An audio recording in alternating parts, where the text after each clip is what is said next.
Alena Media TV. We are broadcasting from Toronto, Canada. I am Elsa Abraham, and in this episode, we are bringing you Editorial, pouring fuel on fire. Let's go for a quick break. When we come back, we'll get our editorial in details.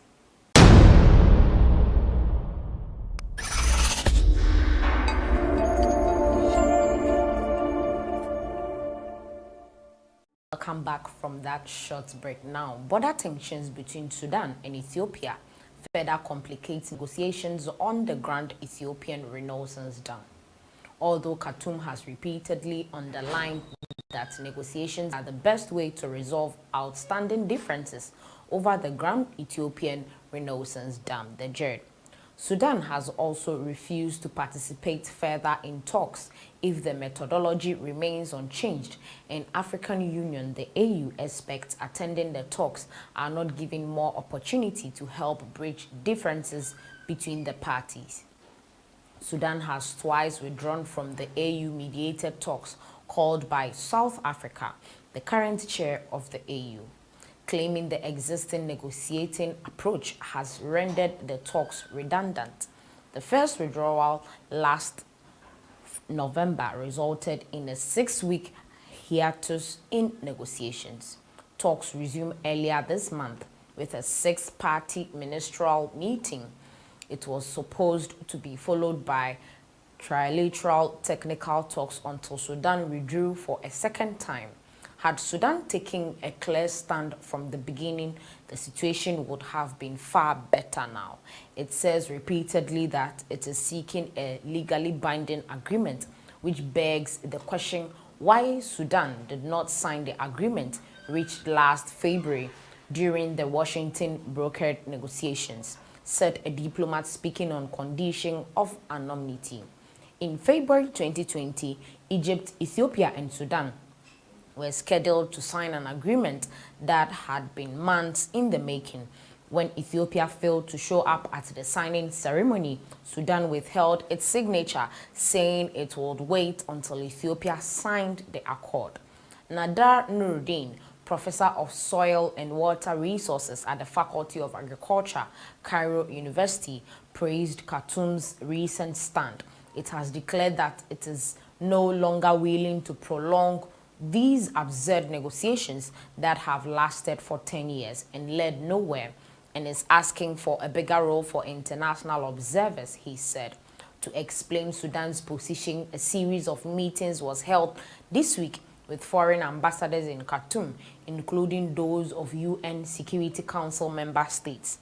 The meeting were an attempt to lobby the international community to adopt a more active role in preventing Ethiopia from embarking on a second filling of the dam, without first reaching an agreement with Cairo and Khartoum.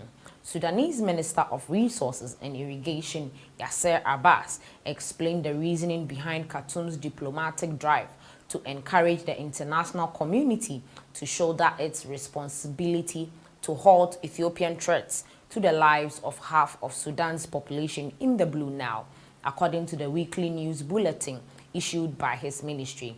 He also confirmed that the Grand Ethiopian Renaissance Dam is a direct threat to the resource reservoir, which has a storage capacity less than 10% of that of the JERD.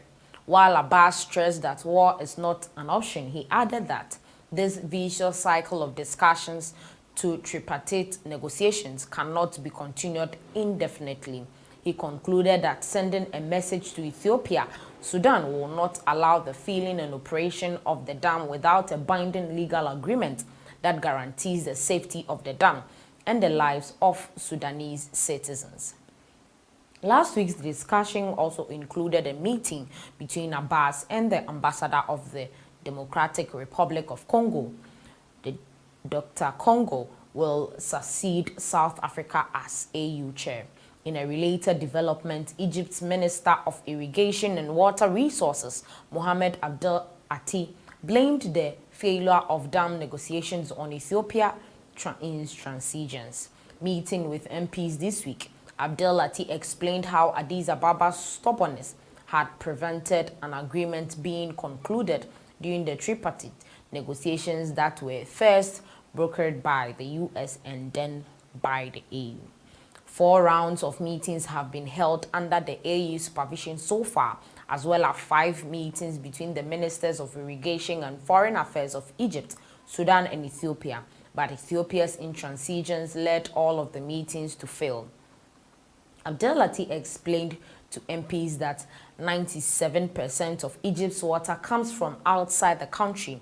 Egypt needs 114 billion cubic meters of water every year to meet its population and development needs.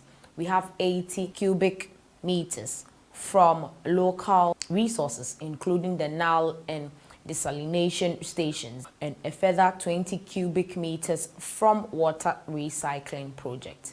Just as the dam crisis seemed to be entering a deadlock, the escalation of tensions between Sudan and Ethiopia over the contested and highly fertile border area of Al-Fashaq is throwing up additional obstacles.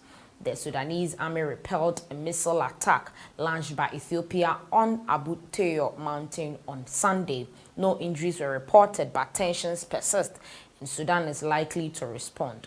In November, the Sudanese army stationed troops along Al-Fashqa border area after reclaiming land that had been cultivated by Ethiopian farmers since 1995.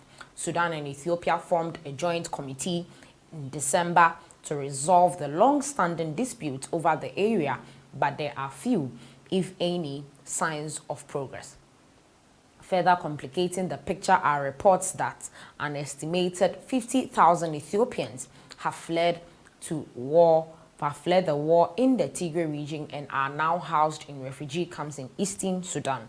The Sudanese government has moved many of them away from the border for security reasons. The border conflict coupled with Ethiopian aggression towards Sudanese land, says Nuruddin, has made Khartoum realize that Addis Ababa's expansionist policies are a threat, and its claim that Jared will benefit Sudan is a lie. The failure to reach a compromise in the tripartite talks and escalating border tensions have led to growing calls for international interventions.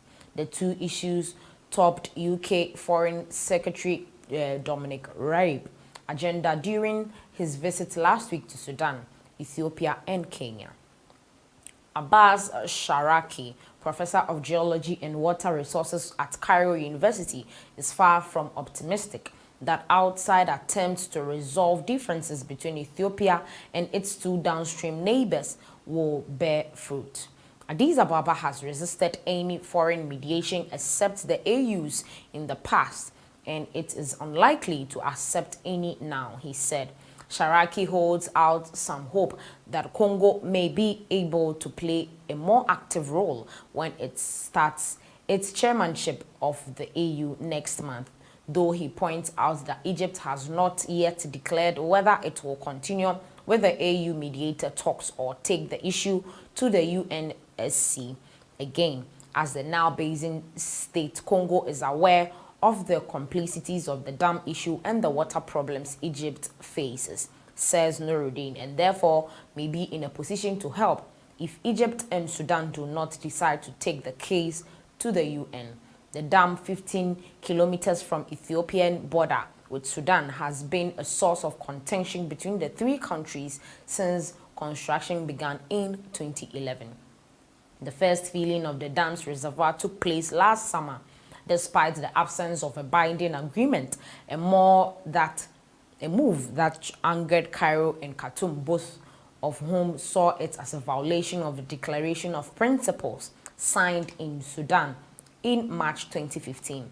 The Declaration of Principles states that the three countries must first agree on guidelines and rules for the operating process of the dam before filling the reservoir can start. This is where we end today's episode on Editorial. Make sure you like, share, comment. Let us know your thoughts on this particular episode. Thanks for watching.